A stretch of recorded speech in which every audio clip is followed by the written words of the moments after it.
And the Quran even gives us an example. The Quran tells the men that learn from the women of the past.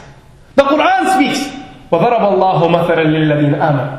Allah gives an example for those who believe. وَضَرَبَ اللَّهُ مَثَلًا لِلَّذِينَ آمَنُوا امْرَأَةَ فِرْعَوْنَ.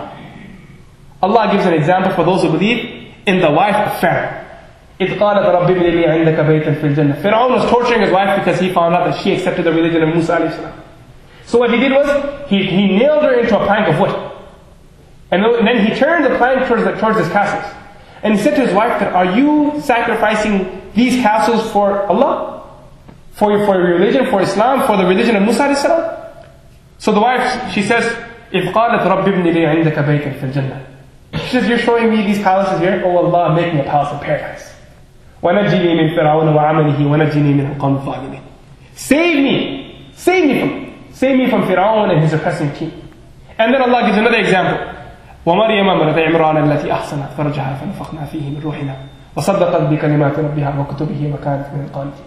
The second example is the example of a lady, the only lady whose name is mentioned in the entire Quran.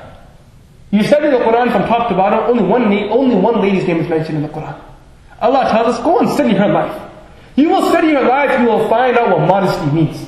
When she was young, she didn't go work in the markets. She stayed in the masjid in a room in Bayt al-Maqdis.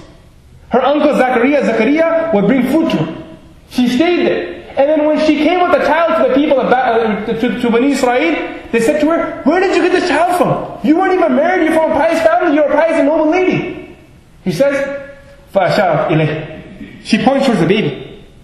قَالُوا كَيْفَ نُكَلِّمُ مَنْ كَانَ فِي الْمَهْدِ صَبِيًّا. They said, how can we speak to a child that's in the cradle? Isa alayhi salam, Jesus, the Prophet of Allah subhanahu wa ta'ala, he says, إِنِّي عَبْدُ اللَّهِ. How do you doubt the power of Allah? I am the servant of Allah. He says 10 things.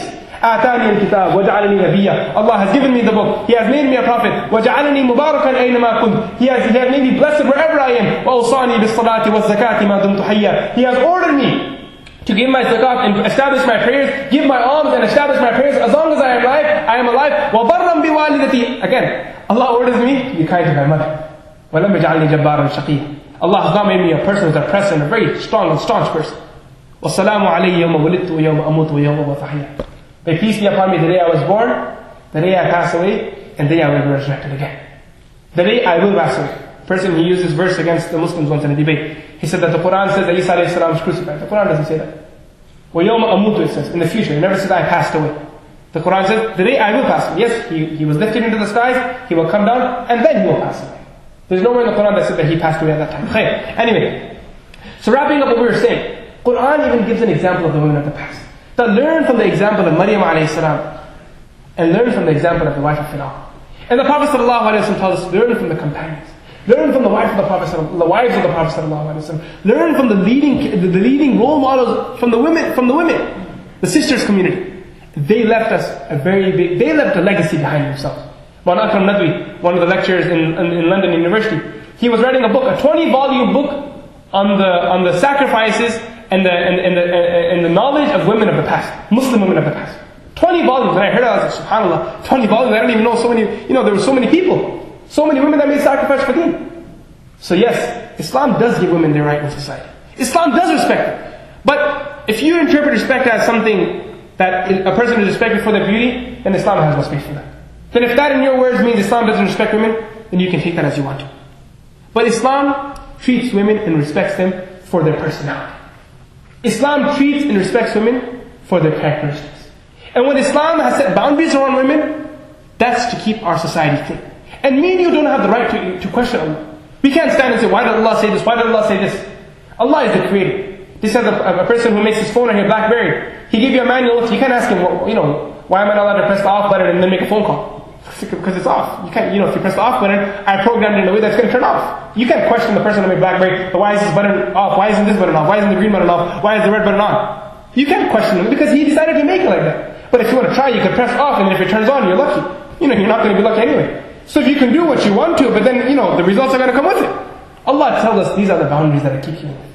تِلْكَ حُدُودُ اللَّهِ فَلَا تَعْتَدُوهَا. These are the boundaries of Allah. Do not transgress them. Stay in the boundaries of Allah, and you will find life to be the most peaceful. You will find this world to be the most peaceful. You will find this life not to be a burden on your shoulders, this life will turn out to be the greatest gift you ever had before.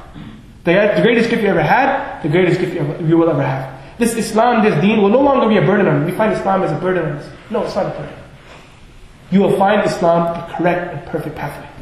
And we end our talk here. Pray that Allah subhanahu wa ta'ala grant us all the ability to benefit from the words that were said. May Allah subhanahu wa ta'ala make us amongst those who adopt and perfect modesty into our life. May Allah subhanahu wa ta'ala grant us all together a death in which there is iman, a death in which the last words to our tongue are La ilaha illallah Muhammadur Rasulullah. May Allah subhanahu wa ta'ala grant us the intercession of the Prophet sallallahu alayhi wa sallam on the day of judgment.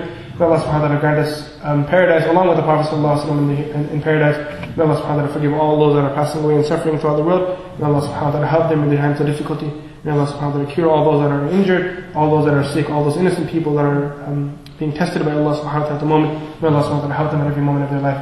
Subhanallah wa bihamdihi, subhanakallah wa bihamdihi. أشهد أن لا إله إلا أنت نستغفرك ونتوب إليك وآخر دعوانا الحمد لله.